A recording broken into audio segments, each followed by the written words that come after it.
Today I'm going for our first run in the Ultraboost 21 and we'll compare it to the Ultraboost 20.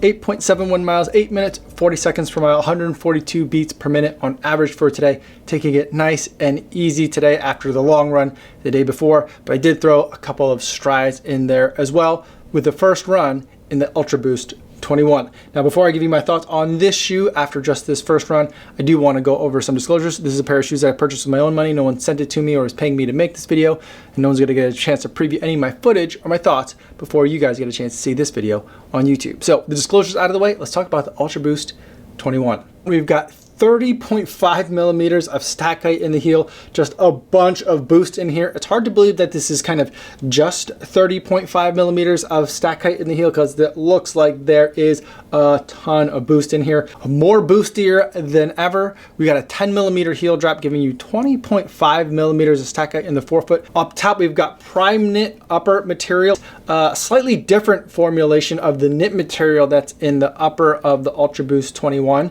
And this is a prime blue product. Adidas puts it at 50% of the upper is nylon and 75% of that nylon is made out of recycled ocean plastics. It's a really weird way of saying 3/8 of the shoe is made out of recycled ocean plastics, which I think is great. I do think that Adidas can push that number a little bit higher. I'd like to see that to be even more of this upper being made out of recycled ocean plastics. On the outsole, we've got stretch web pattern, which is very different than what we've seen in some previous years. Here is the outsole pattern of the Ultraboost 20, which is kind of more traditional Ultraboost pattern that we've all come to get very familiar with. This year, it's very different indeed, but it still maintains that collaboration with Continental rubber, giving you that extra sticky grip. Now, also underfoot here, while we're looking at the outsole, is the Adidas LEP system. It's not just a torsion bar. It's kind of what we've been seeing in some of the Adizero shoes, like the Boston 9 and the Adios 5, but it's taking it yet another further level. What Adidas seems to have been doing for a while now is taking torsion bars and turning them into kind of like forked plates almost, to not only give you protection from the shoe like squirming around too much this way, but also it gives some propulsion as well, kind of like a mini carbon fiber plate. So that way when it bends and it's being compressed as you step down, as you lift up your foot, it releases and decompresses and gives you a little bit of forward momentum in what Adidas calls its LEP, or linear energy push system. But the main story for this shoe is definitely the boost that's in here. There is a bunch of it, although it's a little bit more sculpted than it's been in prior years. I've never seen anything quite like it to go along with this LEP system and possibly to also cut weight.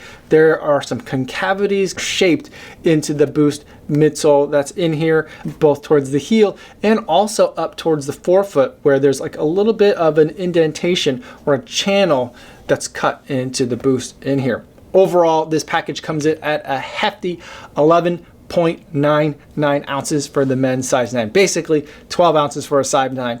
To put that into perspective, the Hoka Bondi 7 from last year, the max cushioniest of the max cushion shoes on the market today as far as road shoes is concerned, came in at 10.5 ounces. So what is it like to run in the Ultraboost 21? I think there's two ways that I'll try to approach it. One is like, what's the shoe like? And then I think for a lot of people, it'll help to compare it to the Ultraboost 20 and also the Ultraboost 19 before it. So as far as a running shoe goes, I'm not sure that this is a max cushion shoe. It looks like a max cushion shoe, but it doesn't quite feel like a max cushion shoe to me. The boost is nice and springy. It still has that bounce. It's still very comfortable to run in.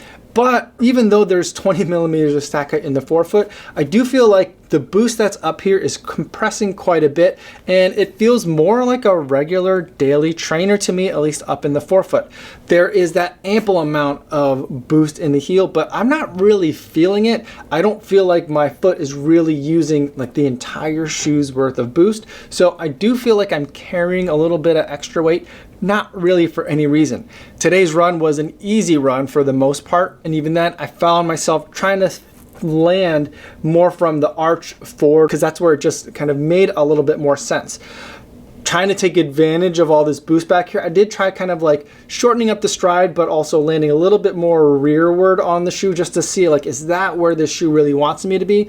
But I didn't feel like it was a very smooth transition from heel to forefoot as I tried to land a little bit further back. And I think people that are midfoot to forefoot strikers are really gonna not be landing a bunch on all this boost that's back here. And by the way, this heel just looks absolutely amazing. It looks like a giant spaceship back here. Mesmerizing for me to look at. It's not that functional for me, but it does look great. Now I am thinking that for a much longer run, let's say I'm taking this out not for an 8-mile run, but let's double that, let's go up to 16 miles or maybe up to 20 miles. I do think that I would probably end up landing a little bit further back on this shoe and maybe taking advantage of a little bit more of it, but then I would still run into the issue where I'm not sure that this is the most fluid shoe from heel to forefoot, and so there's something that I'm kind of missing in this shoe. I don't know if the drop is too much for the amount of boost that's in here. I just feel like there is something that's kind of missing from the midfoot, like from behind the arch to the front of the arch in terms of that transition if you are landing a little bit further back. Now, as far as the forefoot is concerned, the other thing that I've noticed about this shoe is that even though there's 20.5 millimeters of stack height of boost in here, which is 8 millimeters more than the boost that was in the forefoot of the Ultraboost 20, I just feel like there isn't very much of a difference in terms of the forefoot landing in my mind between these two shoes. I don't know if part of that is because they've had to cut out a channel of the boost that's up here to make room for this LEP, that torsion / propulsion system that Adidas has built into the shoe, but it doesn't feel like I'm getting a very plush, I'm not getting a max cushion feeling from the forefoot landing in this shoe. This torsion system is really wide. It starts back here. I mean, if you think about it, it starts at the kind of the front of your heel, goes through the midfoot under the arch, and then flares out to the lateral sides where like your big toe and your little toe would be, and even wraps around, not wraps around, but even comes over and is visible on the sides of the shoe in that midfoot, forefoot area. From surface area perspective, the LEP system is covering quite a bit of space. What is it doing for me on the run? On my easy paces, I'm not really sure that I felt it in there, but I did have some strides in there where I'm getting up to a faster pace, something around my mile effort. And there I feel like it does help the shoe feel a little bit lighter. A lot of this kind of imbalance, this heaviness in the rear of the heel seems to go away a little bit and helps me kind of push off, keep the turnover quick, and move a little bit faster. I'm not saying that this is going to be a speed work shoe by any means, but I think that it is a great shoe to pick up for that easy run with some strides in it. Or if you have a little bit of a variety of paces that you're going to be going in, this will be a good shoe to pick up because it can handle a lot of the easy paces. That's where I feel like it does its best. But you know, it's got that torsion system in there that I think is going to help keep things a little bit snappy. You're not going to feel so mired down if you do need to change paces a little bit during that run. The outsole had a fantastic amount of grip on here, which I would expect from a shoe with continental rubber on it, but by no means is this necessarily going to be a snowshoe. I don't think you guys are going to be buying this and saying like, I want a snowshoe, but it does have a pretty good amount of grip for a road shoe. Up top with the Prime Knit Plus, I'm not a huge fan of the Prime Knit Plus. It just doesn't feel as special as the knit materials from Adidas have been in the past. I've always loved the knit materials from Adidas. They've been excelling at knit uppers. Such a great job of combining performance with comfort, and I just really like the combination of those two things in a shoe like an Ultraboost that has typically been a max cushion shoe. This year the Prime Knit Plus it seems very functional, it seems very technical, but it just doesn't seem quite as special. I also feel like there's just a tiny bit less space in the forefoot too, so just wasn't as happy in the Ultraboost 21 as it was in running in the Ultraboost 20, or when we're talking purely about the uppers, the Ultraboost 19 I think was even more comfortable than that. This cage is getting more prominent again. Adidas keeps like wavering back and forth. Do we make this big chunky thing that has a little bit of weight, or do we try to slim it down and make it more streamlined for performance? This year it's chunky, it's here. It feels like it's made out of some thicker TPU that's in here. I felt like I had a pretty solid lockdown.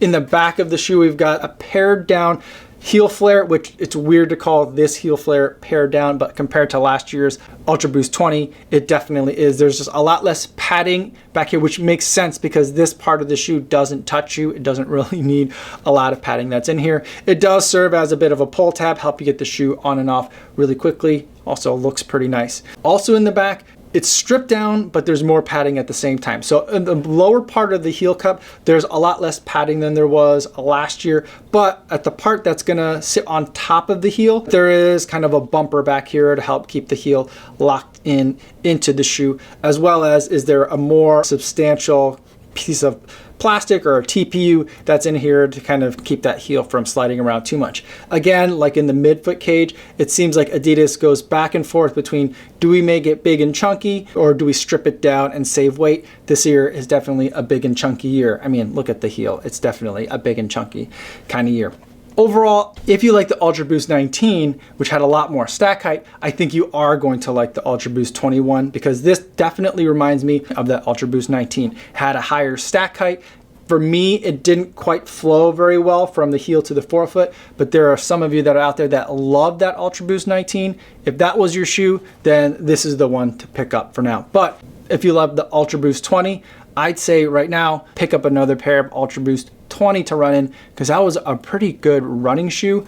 And then maybe later on towards the summer, when prices start to drop on this Ultraboost 21, that might be a time to try the new one. So those are my thoughts so far on the Ultraboost 21. Just after the first run, I'll be putting a bunch more miles in it, so stay tuned, hit the subscribe button to see how the shoe progresses over time. If you have any questions about the shoe, feel free to leave them down in the comments down below, or better yet, feel free to stop by the live stream I do just about every day on YouTube, 3 p.m. Central Time. I'd love to see you there. That's all I have for today, everybody. Thanks for making it all the way to the end of the video. Hopefully you guys are staying safe out there on your runs, and I'll see you in the next one. Yo, what's going on?